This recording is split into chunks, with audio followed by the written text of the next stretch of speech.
Terence Crawford with a big smile ringside as you were beating up on Teofimo. You know, you have the likes of Andre Ward, Clarissa Shields, Terence, obviously, and Mayweather backing you up. Do you feel like, you know, at this time, it was almost like a collective win for not just you, but your team as well, after all the, you know, shit talking that Teofimo did to not just you, but everybody in your team? Yeah, I got the last laugh tonight. Like I said, I appreciate Floyd, Clarissa, Bud, Andre Ward. I'm glad to have these relationships in boxing. I'm glad to be able to call them and pick their brains and get better at my own craft. So shout out to them. Shout out to my guy Eddie Hearn. He been supporting me from the jump. He's a real promoter. He's probably one of the best promoters in boxing. So the celebration hadn't even ended before the politics kicked in.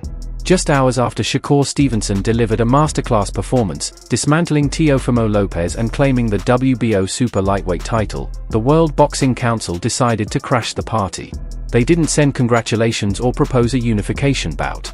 Instead, they issued a notice that Shakur Stevenson, one of the top pound-for-pound fighters in the world, had been stripped of his lightweight world title. On the surface, it seemed like a routine administrative move, a dull shuffling of paperwork. But according to Shakur, this wasn't about rules or regulations. It was about cold, hard cash. Hey y'all, what's up, box fans? They didn't strip Shakur Stevenson. The WBC, boy, they ain't playing. They low down, boy. They didn't strip Shakur Stevenson of the 135-pound WBC title, y'all. Said due to, you know, the fact of, you know, homicide Hank Henry Armstrong, you know, after he held belts at, I think, featherweight, 147 and middleweight, they made it a rule that a champion can't hold a belt simultaneously. Now, I was gonna say something about I ain't saying that just to say it, but I didn't know if they could do that with a single belt or if it was just if they were undisputed. But apparently, you know, the WBC, you know, being low down, being petty, you know, want to follow the rules and say, you know, you can't simultaneously hold two belts or however many belts in different divisions. Shakur Stevenson says this is the root of the entire mess. This wasn't a misunderstanding, it was a deal gone wrong. Shakur alleges that the WBC tried to strong-arm him into paying a sanctioning fee for a fight that had nothing to do with them. He was competing for a WBO belt against a WBO champion, while the WBC green belt sat idle at home. Yet, according to Stevenson, the organization still felt entitled to a six-figure cut of his earnings. His refusal was firm and personal. He publicly declared, $100,000 to some crooks who don't deserve it. Nah, Leilani, I'd rather give it to you, baby girl. By bringing his daughter into the conversation, Shakur made his position unmistakably clear. He'd rather secure his family's future than pay protection money to a governing body that contributed nothing to the fight. Fight of champion Stevenson now being the reigning WBO super lightweight world champion and consistent with the WBC rules and regulation. The WBC has declared vacant its lightweight world title. The WBC wishes champion Stevenson continued success in all his future endeavors, both inside and outside the ring. Now, here's the thing for me. Yes, I'm sure that it is in the ring. I mean, it is in the rules that that you cannot hold a championship between the WBC and another sanctioning body in two different weight classes. You can't do it. Also, you really can't hold belts in two different weight classes at the same time. That said, I still think that the WBC's move in not allowing Shakur Stevenson to make the decision as to what he's going to do is a little bit of a spit in the face, and it is not the first spit in the face that camp has had from the WBC recently. Because if you recall, Terence "Bud" Crawford was the WBC champion after he beat Canelo Alvarez for the WBC belt, and they got into a scrum about the sanctioning fees. And right there, they said, "Nope, if you say you're not paying these fees, we're taking your belt." And they stripped Terence Crawford for not paying the fee. But there's a deeper, darker layer to this story that goes beyond a simple fee dispute. Shakur Stevenson believes he's being targeted as collateral damage in a much bigger war. He has openly stated that the WBC is eating themselves alive because of their conflict with Bud. He's referring, of course, to Terence Crawford, Shakur's mentor, training partner, and close friend. The relationship between Crawford and the WBC has been toxic for years. Crawford was famously stripped of his welterweight title ahead of his mega fight with Errol Spence Jr., a move he also attributed to his refusal to pay exorbitant sanctioning fees.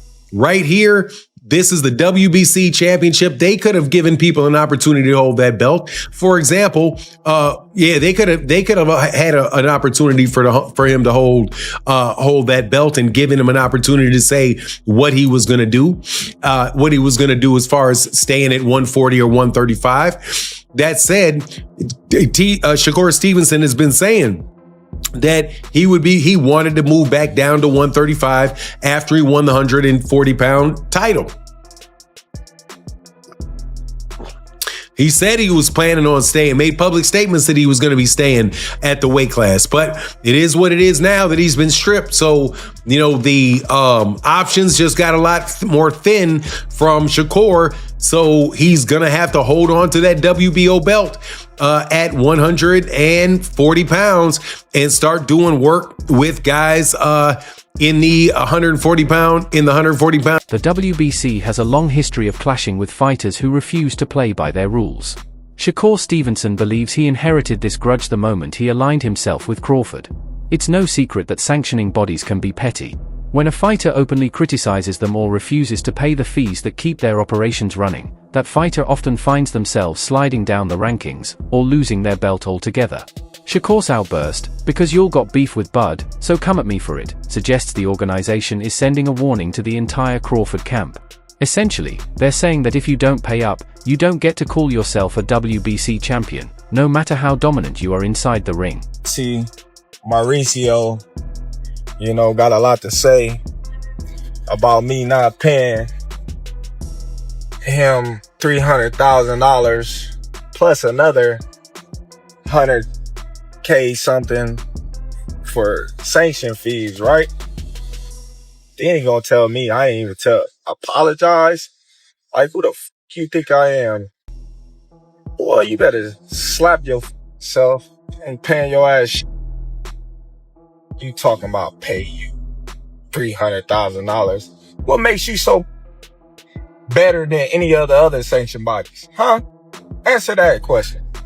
What makes you better than the WBO, the IBF, or the WBA? Everybody accepted what I was giving them. But you, the WBC, think that you better than everybody, don't you? So since you, the WBC, and you got the green belt, which don't mean real belt is the ring belt, which is free. What are you talking about?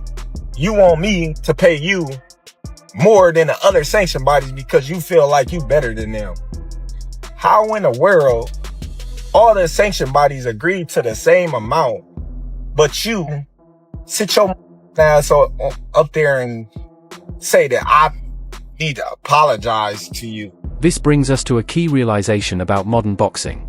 Shakur Stevenson's defiant response, "Take your belt, it don't make me," speaks volumes in an era where the value of these titles is being questioned more than ever. Shakur just went 12 rounds with Teofimo Lopez, a fighter who has beaten legends, and made it look effortless.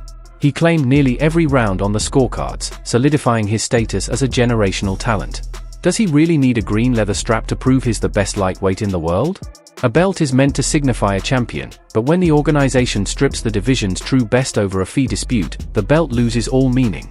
It becomes more of a receipt for payment than a symbol of excellence. Not comply with the rules, then he moves up to super middle and makes the fight of the century, beats Canelo, makes $50 million or around that.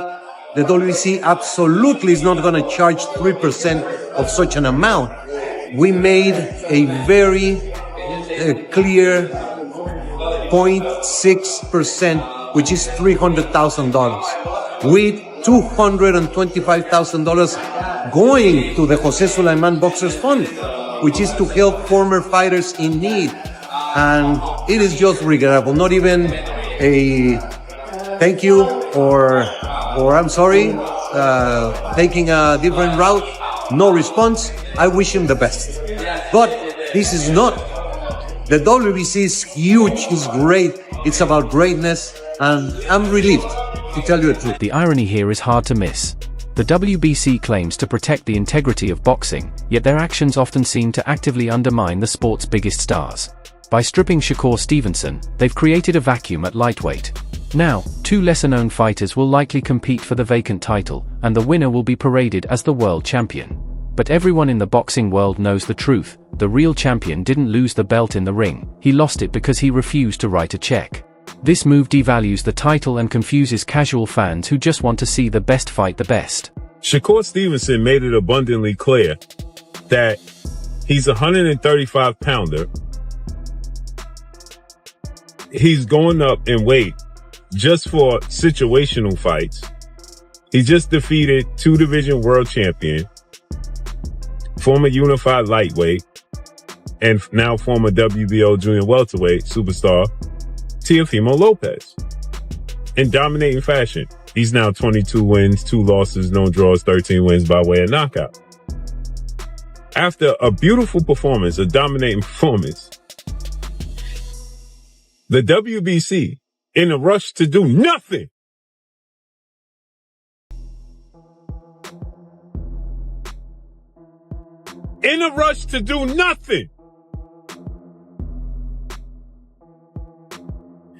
can't give this dude a week to make a decision on what he wants to do next.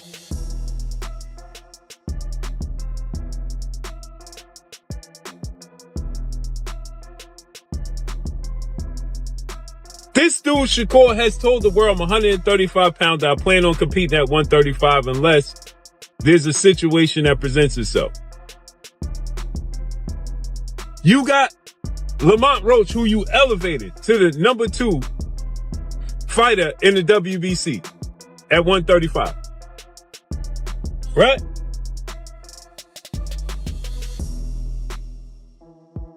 Shakur says yesterday, I'm willing to fight Lamont Roach. We're going to make it happen. Right? Not once did Shakur say that he's staying at 140 pounds. This situation also sets a risky precedent for other fighters. If a star of Shakur Stevenson's caliber can be stripped for refusing to pay a fee on a non-title fight, no one is truly safe. It sends a clear message that sanctioning bodies are willing to protect their revenue at all costs, even if it means alienating the very athletes who generate the money. We're witnessing a shift where fighters are realizing that their personal brand and in-ring performance matter far more than the alphabet soup of titles. Shakur is a 4-division world champion, and his legacy is already being written in gold. Losing this particular belt might bruise his ego temporarily, but it doesn't diminish his skill or marketability one bit. F him. The Ring Magazine belt was free. This is why people like Max Kellerman can't stand these sanction bodies. This is why Max Kellerman doesn't even acknowledge these sanction bodies. This is why Dana White and Turki Al-Sheikh don't want to acknowledge it. They stripped Dmitry Bivol 48 hours after he first became a world champion and held their belt. He didn't even hold the WBC belt for 72 hours. It's disgusting. It's absolutely disgusting.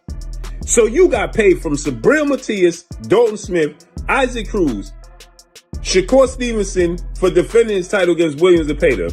And now you want Shakur to pay you again?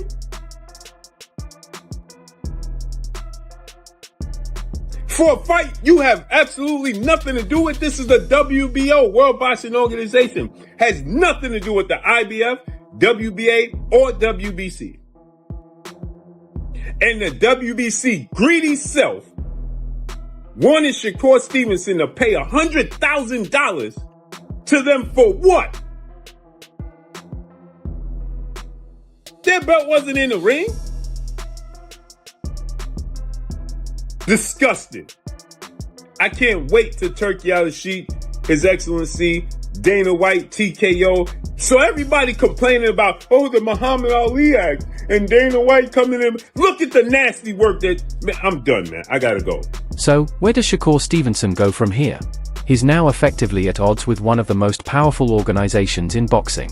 Going after another title with the World Boxing Council seems completely off the table for the foreseeable future. He burned that bridge with his crooks comment, but in doing so, he's also set himself free. He's no longer bound by their mandatory challenges or fees. Now, he can pursue the biggest money fights, legacy matchups, and the bouts fans actually want to see, without worrying about appeasing a board of directors in Mexico City. Diabolical. But here it is. If Shakur Stevenson can stay healthy, nobody can beat him. I've seen it before. See, I came up looking at Roy Jones, Floyd Mayweather. It didn't matter who Floyd Mayweather fought. It didn't matter who Roy Jones fought. You just had a sense that they couldn't beat him. I never thought Pacquiao was going to beat Floyd.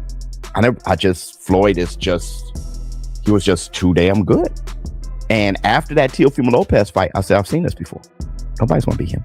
And what makes it even crazier is that what he has around him makes it a certainty. Clarissa Shields, Ward, Roy Jones Jr., Terrence Crawford, Floyd Mayweather, creme de la creme. You have that around you. You're not allowed to get off track. It's wraps. The WBC may have taken the belt, but they couldn't take the story. Shakur Stevenson dominated the ring against Lopez, and now, by revealing the financial demands behind the scenes, he's controlling the conversation outside it as well. The belt may be vacant, but the throne isn't empty. The king simply decided he wouldn't pay for the crown anymore. But we want to hear from you.